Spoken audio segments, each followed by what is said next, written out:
Pessoal, muito boa tarde, né? Começando, não avisou que já estava ao vivo, né? Mas começando mais uma transmissão aí, depois de um pequeno recesso, a gente estava envolvido aí no 14º Fórum Jurídico aqui do Unipam. Para quem está assistindo aí de fora, meu nome é Ulisses Simões, sou professor de Direito Penal aqui em Patos de Minas, e a gente tem feito esse projeto aí comentando os informativos, tanto do STF quanto do STJ. E hoje, para a gente dar início a essa sequência, que a gente acabou pulando aí uma semana, eu vou chamar o professor Gabriel, né? Deixa eu ver, o Gabriel já está aí. Deixa eu ver se eu já consigo adicionar ele, que a gente já vai no horário. Boa tarde, Gabriel. Fala, professor Ulisses. Muito boa tarde para você, meu amigo. Tudo bem? Há quanto tempo a gente não encontra, né? Só aqui mesmo, né? Só pelo Pois online é. mesmo. Não, estamos sem se ver desde 17 de março, salvo engano, né? É, Quando desde o iniciou essa começo. novela toda. Pois Desde o é, começo. E aí, o que você trouxe mas... para nós hoje? Pois é, meu cara. Vamos voltar aí a comentar os informativos, né, do STJ, do STF. Hoje, mesmo cansados das nossas mil e uma atividades da semana, estamos aqui firmes e fortes, né, com esse compromisso de trazer aí alguns julgados mais importantes para o pessoal e fomentar também os estudos dos informativos. Pois bem, meu caro, eu trouxe hoje dois informativos, né, dois julgados propriamente do STJ, que estão aí relatados no informativo 665. Né? Vou trazer inicialmente um julgado que envolve o direito administrativo, tá? Um julgado importante, que, na verdade, corresponde a uma súmula do STJ, né? Que já traz um entendimento já consolidado há um tempo do STJ, e depois vou comentar efetivamente um julgado mesmo, né? Envolvendo o processo coletivo. Então, vamos sem delongas começar aqui os nossos comentários, e iniciando com a súmula 641 do STJ.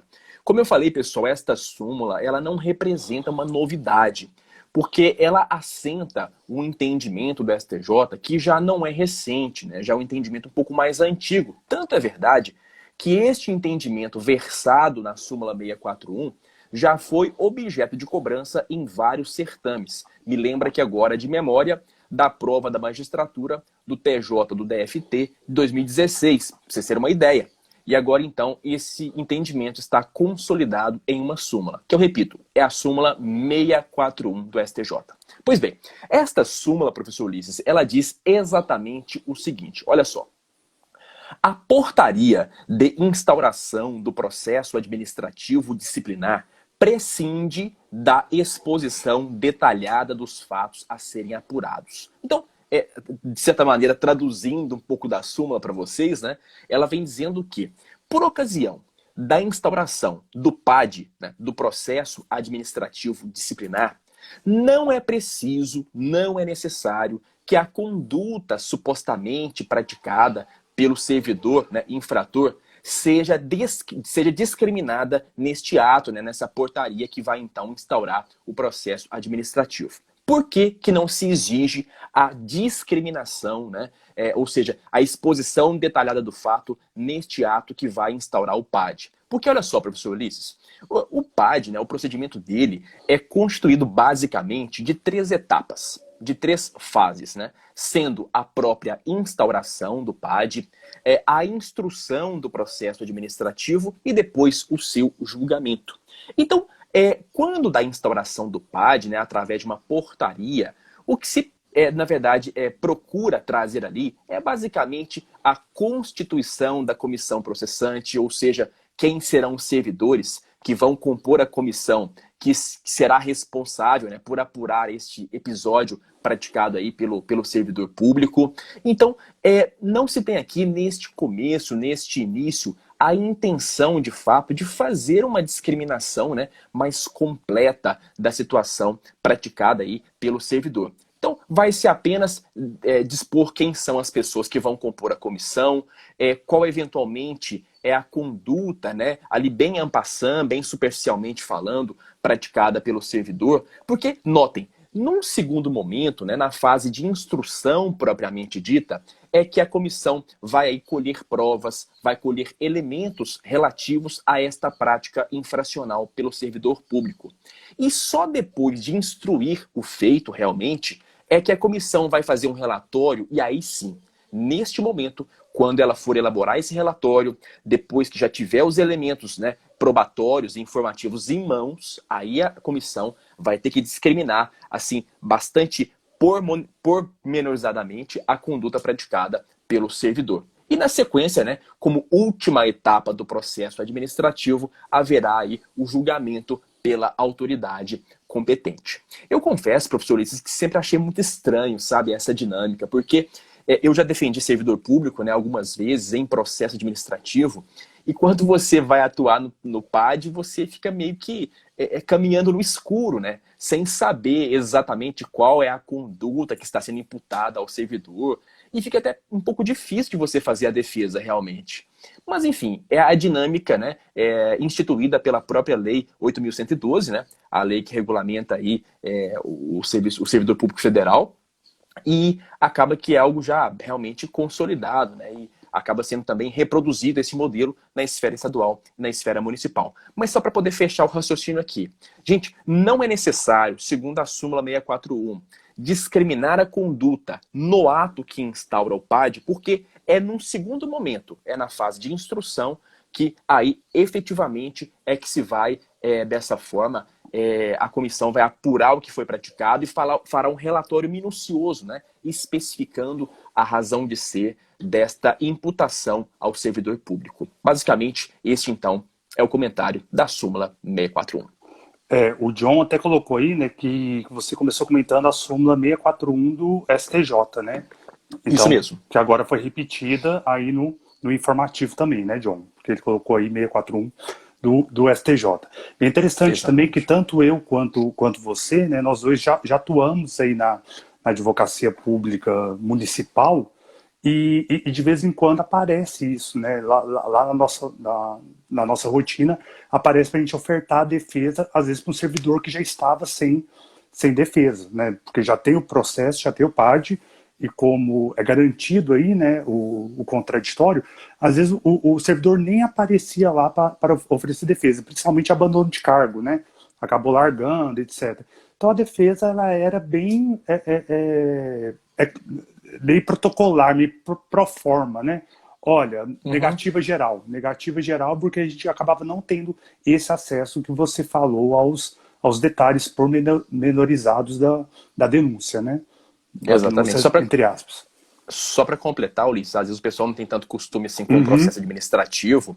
O que acontece é o seguinte, né? Primeiro, então, há este ato que instaura o PAD, a comissão que vai se responsabilizar por averiguar a conduta é nomeada, então, pela autoridade competente, e depois há a busca de elementos probatórios, né? Vamos assim dizer. Bom, só num segundo momento é que vai acontecer, então, o indiciamento deste servidor público. E aí, por ocasião do indiciamento, neste caso, meus caros, aí é preciso sim que haja a descrição completa da conduta. Porque depois do indiciamento é que o servidor, então, vai ter propriamente uma etapa ali, uma oportunidade para ele apresentar a sua defesa. Então, até então, não é preciso que haja essa discriminação, né, consolidada aí no ato que vai instaurar o processo administrativo. Perfeito. Na mesma linha do informativo 665 do STJ, eu trouxe aí um julgado de direito penal, não só para puxar para o meu lado, mas também em respeito aí aos nossos alunos, né, e nossos aí mesmo, né Gabriel? Nossos alunos do terceiro e do quinto período, que coincide os períodos que nós dois damos aulas, né? Então, como tanto o pessoal do terceiro período quanto do quinto, eles vão fazer a prova de direito penal aí, né? Pelo menos agora a colegiada nos próximos dias, eu acabei escolhendo um julgado aí que abrange para os dois, aí que eu estou vendo os nomes aí de alguns alunos nossos. Para o terceiro período, vai abranger a parte de princípios, né? Que vai acabar aparecer a nossa prova de direito penal, princípio maiormente da insignificância. E para o quinto, o crime de furto. Então, é um julgado de relatoria do ministro Reinaldo Soares da Fonseca, de 11 de fevereiro de 2020, que ele diz o seguinte, que em regra, em resumo, né, em regra, não se aplica o princípio da insignificância no furto qualificado. Isso já é sedimentado há um bom tempo. Inclusive, eu falei para os meninos do quinto período na aula do crime de furto. Né? Em regra, se o furto ele tem alguma qualificadora, você não aplica de cara o princípio da insignificância. Só que esse julgado, ele traz uma novidade. Esse julgado, ele traz uma novidade. Que você tem a regra que não aplica em significância logo de cara, mas, logicamente, temos uma exceção. Salvo quando presentes circunstâncias excepcionais que recomendem a medida. O que está dizendo nesse julgado? As qualificadoras do furto, né, vamos pegar as principais. Furto qualificado pelo rompimento de obstáculo, pela escalada, pelo abuso de confiança. Essas qualificadoras realmente denotam uma maior gravidade do crime. Então, houve, por exemplo, um rompimento de obstáculo, que era a explosão de caixa eletrônico. Agora você já tem a qualificadora do furto com o uso de explosivos para poder acessar a mercadoria, o dinheiro, etc. Como esses crimes têm uma maior gravidade, a regra é que você não considere isso insignificante de imediato. Só que olha o caso concreto, professor. Olha o que houve. Duas mulheres entraram no supermercado e furtaram lá, né, os objetos. Uma garrafa de vinho, 2 pacotes lá de linguiça, um negócio de refrigerante e tal, que deu R$ 70. Deu R$ 70. Furtaram lá no estabelecimento lá, comercial mercadorias a gêneros alimentícios, não por necessidade, né? Não é um furto famélico, porque tinha uma carne lá bacana, um vinhozinho e tal, não era um furto famélico, mas pode ser considerado insignificante, que deu um valor lá de R$ 70. A gente sabe que tanto o STF quanto o STJ têm entendido a insignificância, entre outros requisitos, até um valor de R$ 100. Então, elas foram pegas no estacionamento do supermercado. Então, principalmente o pessoal do quinto período, né, que a gente falou isso em aula, o crime se consumou. Houve aí a inversão da posse, né? Você não pode falar em furto tentado, que a partir do momento que houve a inversão da posse, mesmo que esteja prescindível essa posse desvigiada, mansa, pacífica, súmulas recentes aí do STJ, esse furto foi consumado. Beleza, pegaram ela lá no estacionamento, e respondeu por furto qualificado. Qual qualificadora? O concurso de agentes. Então a qualificadora não foi um rompimento de obstáculo, não foi um abuso de confiança, foi a mera possibilidade de ter o concurso de agentes, que as duas em conluio subtraíram essas substâncias. A defesa pediu a aplicação do princípio da insignificância, que foi negado, dizendo o seguinte: não se aplica o princípio da insignificância no furto qualificado. E agora que chegou no STJ, aí no início do ano, o STJ disse: não se aplica, mas se quiser pode. Não se aplica, mas depende.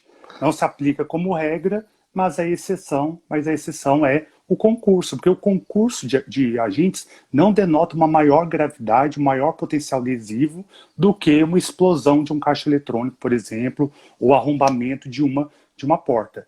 E absolveu porque a gente sabe que o princípio da insignificância retira a tipicidade material. A conduta é formalmente típica, né? Ela se amolda no tipo penal do crime de furto, mas falta a tipicidade material, que é a lesão ou o perigo de lesão ao bem jurídico. Então fica faltando esse requisito. Só para o pessoal, principalmente no terceiro período, lembrar.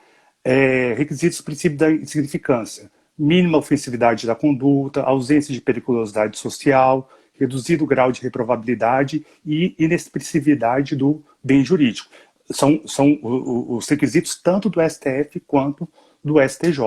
E também existe uma questão de valor. Significância não é só o valor, né? Você tem que somar todos esses requisitos. E o STJ entendeu que, nesse caso, poderia aplicar.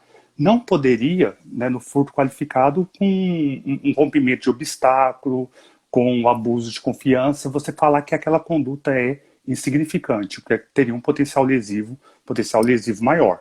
Lembrando que a insignificância, né, até anotei aqui, né, o Klaus Hochstein, ou Hochstein, né, a gente sempre discute isso, em 1974 já previu, falando que apesar de fato típico material, formalmente, na norma penal, falta a ideia material de atingir o bem jurídico tutelado. Então, como que ficou isso aí, só para a gente fechar esse caso? A despeito da presença de qualificadora no crime de furto, pode, à primeira vista, impedir o reconhecimento da atipicidade material, ou seja, deixar de ser crime.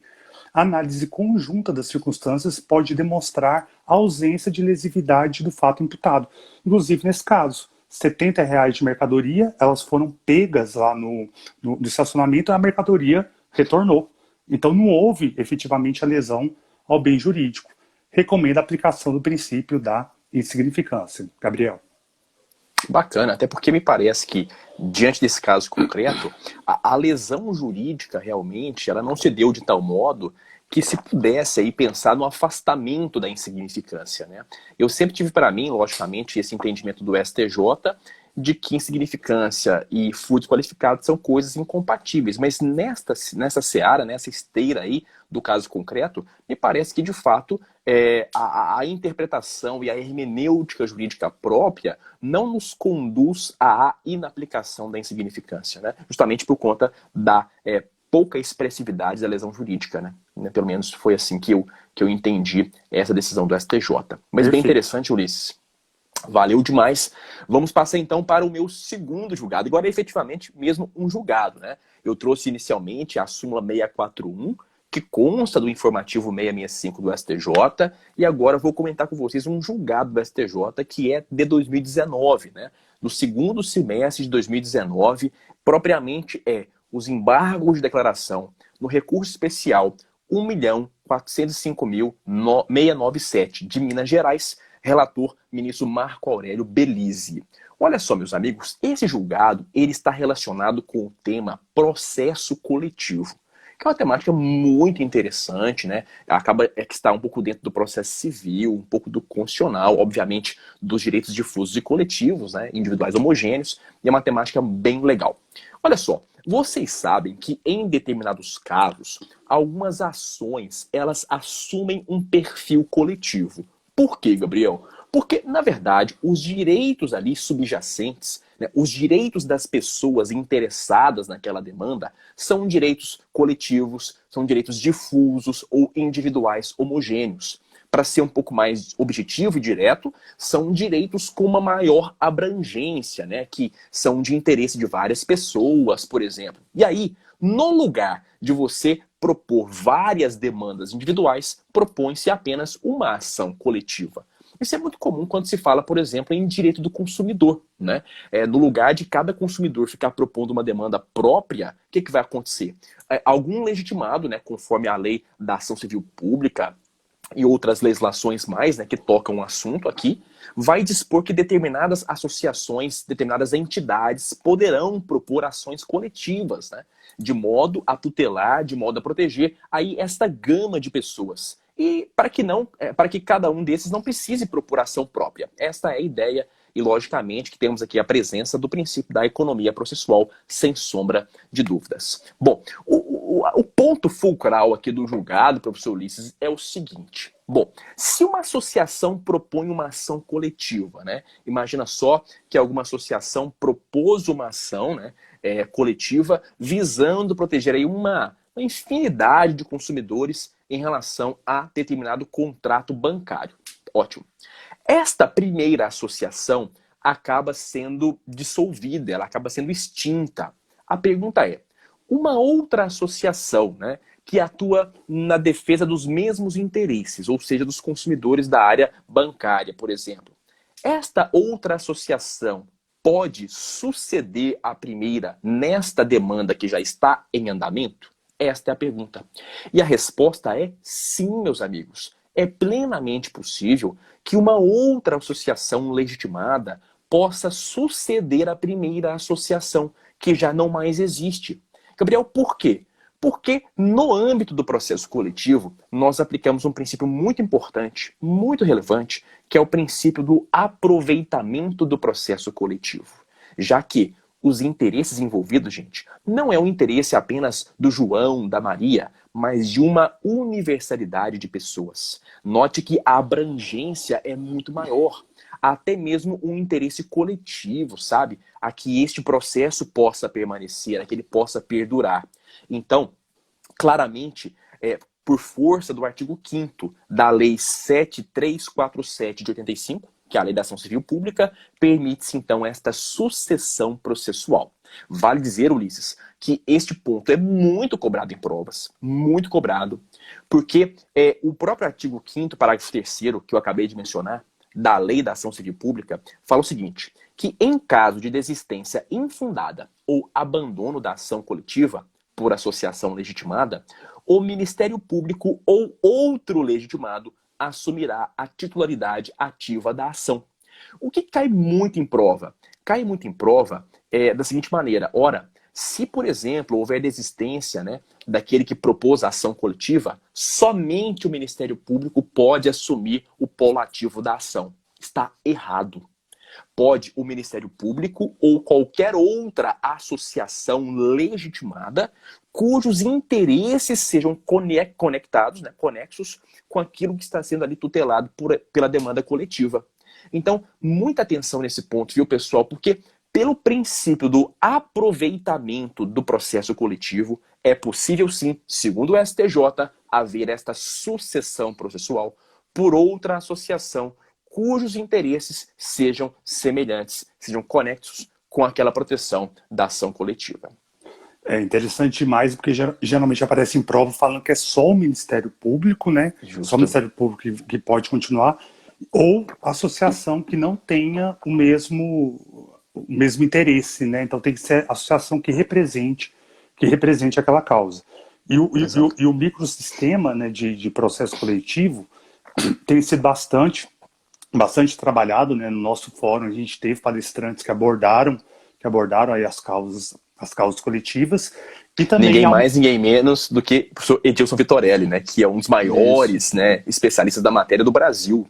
Cuja obra é parâmetro aí para concursos que caem muito processo coletivo, Ministério Público Federal, Isso. Advocacia da União, etc.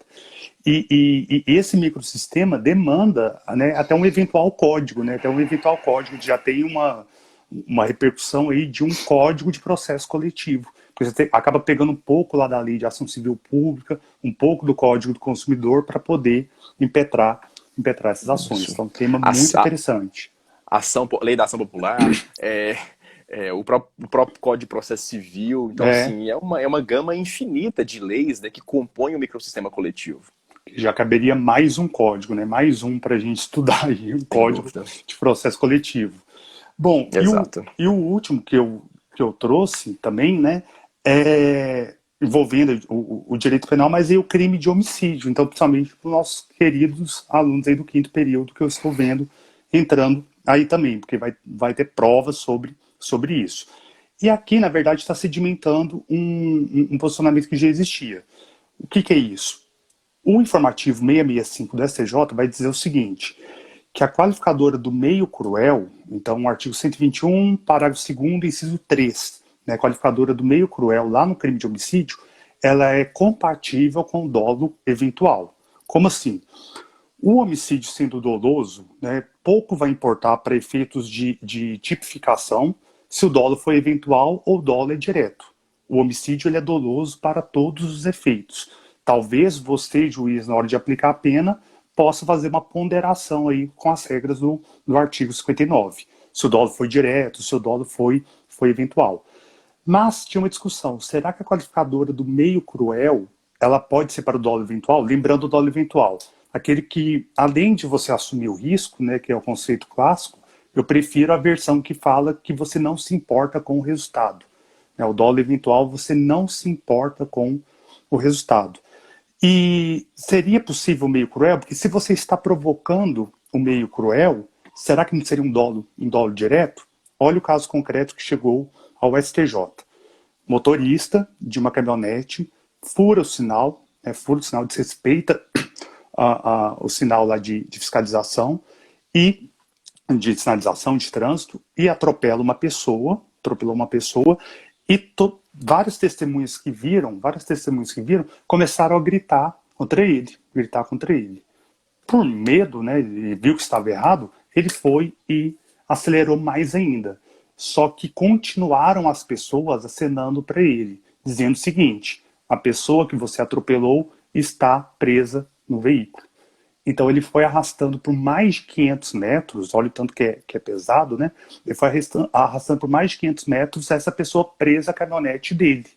Mesmo com os populares gritando para ele parar, que a pessoa estava presa. O que se entendeu no julgamento? Que Logicamente, ele falou que ele não queria, concordo que ele não queria atropelar uma pessoa e matar. Ele não teve esse dolo direto. Mas aí assumiu o risco. Aí assumiu o risco. Falar também que é totalmente culposo nesse caso específico, para mim é forçar um pouquinho a barra. Porque poderia ser culposo atropelamento a partir do momento que ele foi negligente, ele não olhou o sinal. Ele foi imprudente, né? Ele teve uma conduta ativa e furou o sinal. Poderia ser homicídio culposo, mas quando a pessoa fica presa no veículo, era de dia, ele estava com o vidro da caminhonete aberta, provavelmente o somzão lá, né, moendo, né, o cara não tinha habilitação, não tinha nada, ele viu o que estava acontecendo. As pessoas acenaram. E se ele continuar acelerando, para mim, assumir o risco é o exemplo clássico de dolo eventual. Só que você arrastar uma pessoa por 500 metros, isso provoca um intenso sofrimento nela antes de morrer. Né? Escoriações, um ferimento, um traumatismos, etc. É um meio cruel? É. E é compatível com o dolo eventual. Então, o STJ entendeu, né? Vou até ler um pedacinho aqui, que não há incompatibilidade entre o dolo eventual e reconhecimento do meio cruel. Na medida que o dolo do agente, tanto direto, querer matar, ou dolo indireto, não exclui a possibilidade da prática delitiva do emprego do meio reprovável. Veneno, fogo, explosivo, asfixia, tortura ou outro meio insidioso ou cruel. Nesse caso concreto, né, ele atropelou e não parou o veículo, já explicamos. Aí é da relatoria do ministro Reinaldo Soares da Fonseca, de novo, né, de 9 de abril de 2019, e do ministro Nefe Cordeiro, de 4 de fevereiro de 2020. Então está sedimentado isso, né, ministro Nefe Cordeiro, que também acabou me orientando lá na tese do mestrado. E, inclusive, né, o voto do ministro Nefe Cordeiro é: a qualificadora do meio cruel é compatível com dolo eventual e ponto. Só que essa qualificadora, aquelas outras qualificadoras de emboscada, de traição, de dissimulação, não são compatíveis com o dolo eventual. Porque a partir do momento que você arma uma emboscada, você monta uma situação de dissimulação, você não está só assumindo o risco, você almeja o resultado. O dolo seria direto. Então, em resumo, cabe o meio cruel no dolo eventual, sim. Até lendo, isso aqui só para agora finalizar mesmo, até lendo, eu fiquei pensando, como que seria uma qualificadora do meio cruel com emprego de veneno? Porque ou a pessoa ministra ou não ministra o veneno. Dolo direto, né, ela quer o resultado. Mas olha só, eu sei que entre as pessoas que eu vou servir o jantar, eu sei que tem uma pessoa hipertensa, ou eu sei que tem uma pessoa diabética. E o veneno, ele não é só substância necessariamente venenosa, mas aquilo que para uma pessoa pode causar a morte. Então, o excesso de sal para uma pessoa hipertensa pode causar a morte. Um alimento que a pessoa tem alergia pode causar a morte, né? Camarão, amendoim, que fecha aí a respiração da pessoa. A glote, né? Fecha a respiração da pessoa. Então, você vê um jantar para 10 pessoas, eu sei que, por exemplo, tem 2 diabéticos, e eu falo, não, mas eu vou colocar o açúcar daqui, que se morrer, morreu. E olha o pensamento, se morrer, morreu, é assumir o risco. Então você pode ter um homicídio qualificado pelo meio cruel, mesmo seu dolo sendo eventual nesse caso, Gabriel. É muito bacana, Ulisses. E sobre esse caso específico que você acabou trazendo, né, à tona, por força da análise desse julgado do STJ, me parece que a compatibilidade do dolo eventual com a qualificadora do meio cruel se dá pela razão de que a crueldade ela pode estar presente na conduta ou no resultado. Isso. Né? Me corrija se eu estiver errado. E nesse caso específico, me parece que a análise fática da situação, né, nos leva a crer que a crueldade realmente está presente no resultado, né, pela conjugação das circunstâncias próprias desse fato. A crueldade ela tem que ser o meio necessário para você atingir o resultado. Então, por exemplo, se a pessoa já morreu e depois você começou lá a esquartejar, etc., a gente tem outro fato típico, que seria a destruição de cadáver, etc. Tem que ter essa ligação que o sofrimento da pessoa acabou provocando a própria morte. No dolo direto, não seria só você matar a pessoa, você quer matar, por exemplo, mediante tortura. Você quer ir lá provocando os atos de tortura que ela morra. Então, era provável ter o resultado de morte de arrastar a pessoa por 500 metros, né? Mais do que provável, né? Era bastante crível, né? Bastante crível que ocorresse esse resultado. E ele continua, então ele provocou um sofrimento desnecessário para a prática do crime.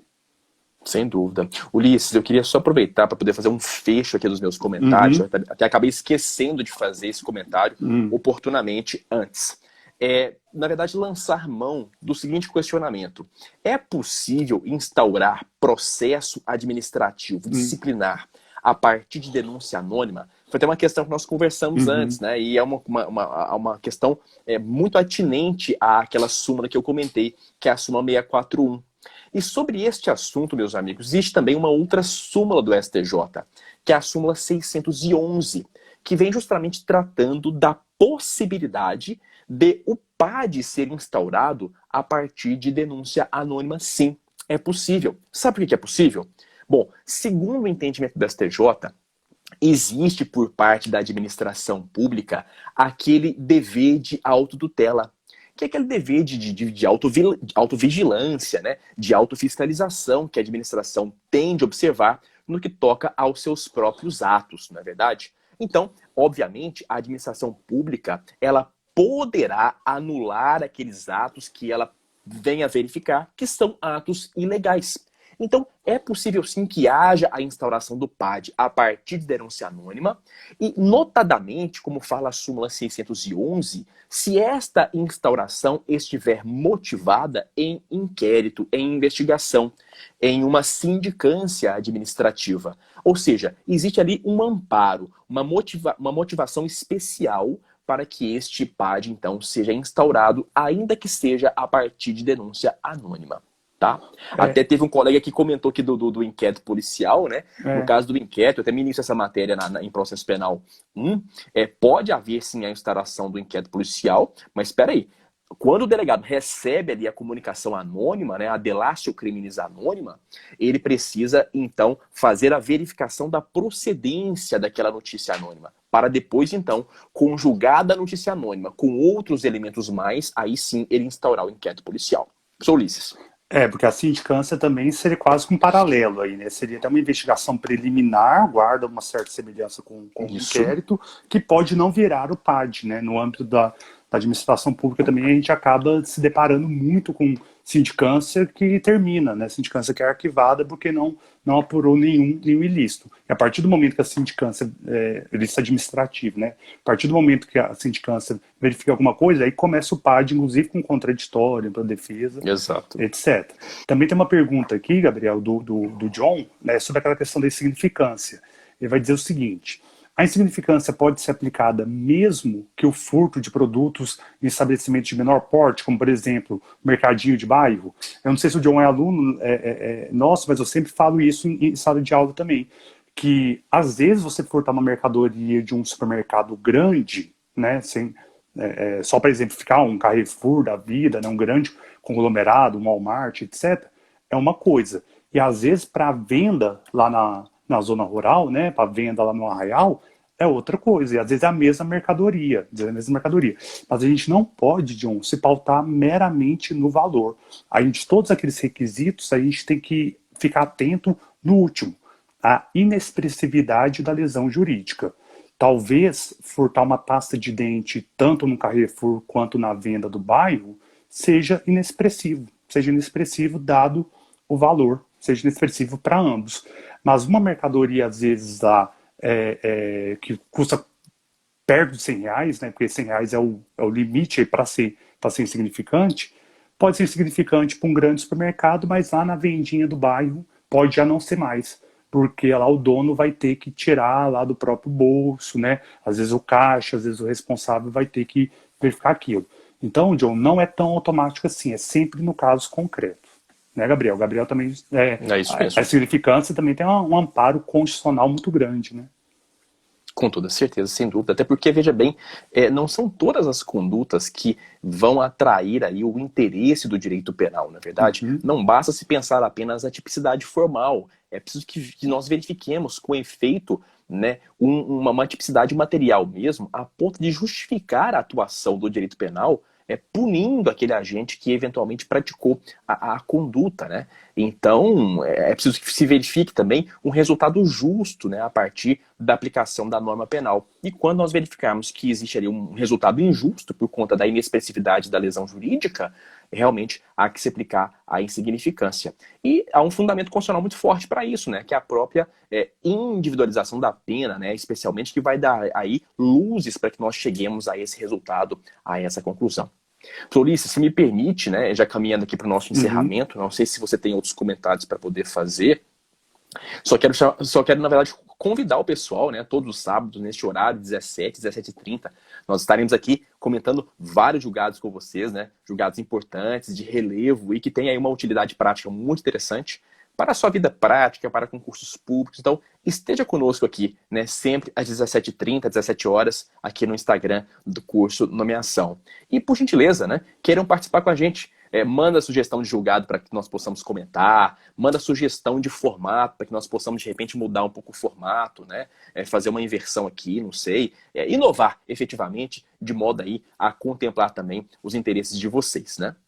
Perfeito. A gente deixa, inclusive, gravado, né? Se não fica lá no Stories 24 horas, o Instagram não está mais mostrando essa opção para nós, mas fica lá no IGTV. E também a gente tem jogado no YouTube, né? Procura o canal aí no link da nossa bio, aí já está o link direto. Também acatando sugestões, né? Que é uma ideia que surgiu aí tanto o professor Paulo, o professor Gabriel e eu, a gente foi conversando sobre isso, e a gente está adequando aí formatos para não deixar os estudos pararem. E a gente quer comentar esses casos concretos também, porque principalmente durante a semana, você que já formou, você que estuda para concurso, você que está na graduação, você já tem o conteúdo teórico, né, de doutrina e legislação. E talvez essa parte de informativos, para a gente aprofundar nos julgados, não dê tanto tempo. Então a gente tem escolhido uma semana STJ, outra semana STF, e agradecemos sugestões de vocês para poder complementar isso. E todo sábado estaremos aqui. O John falou, muito obrigado pela resposta, não fui seu aluno, mas gostaria de ter sido. Prazer, John. Prazer, John. Tomara que no futuro a gente se encontre aí. Beleza? Obrigado a todos os alunos que assistiram, né? Não tem como a gente nomear todo mundo, né? Vários ex-alunos aí também, né? Obrigado a todo mundo. E colegas aí também que sempre nos apoiando. E obrigado, professor Gabriel. É isso aí, professor Luiz. Eu agradeço pela oportunidade. Vamos juntos, pessoal. Foco, força e fé. Não está sendo fácil para ninguém, mas nós não podemos parar. O estudo continua. Continua. Um abraço a todos. Boa tarde. Forte abraço Boa noite. a todos. Até mais. Tchau, tchau. Até a próxima.